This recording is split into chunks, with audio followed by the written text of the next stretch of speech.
কাউকে সালাম দেওয়া যায় না, নবীকে সালাম না দিলে নামাজ তো হয় না।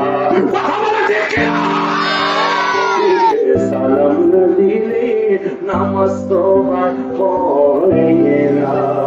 পড়ালে পড়া না হলে নাকি আল্লাহ করে দেখো, যেই মাত্র পরম দেওয়া হয়েছে খাতার মধ্যে খালি বানাইছে লেখো আল্লাহ ধমক দেওয়া বলে পরম থামিয়া দাও, একটা দূর পরিমাণ সামনে আর লাগো মারা।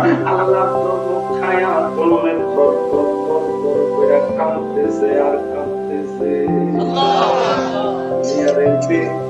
ধমক দেয় নাই, মেম্বারে চেয়ারম্যান ধমক দেয় নাই, আমার ভাইয়ের বন্ধুরা প্রধানমন্ত্রী ধমক দেয় নাই, প্রেসিডেন্ট ধমক দেয় নাই, ধমকটা দিচ্ছেন কে?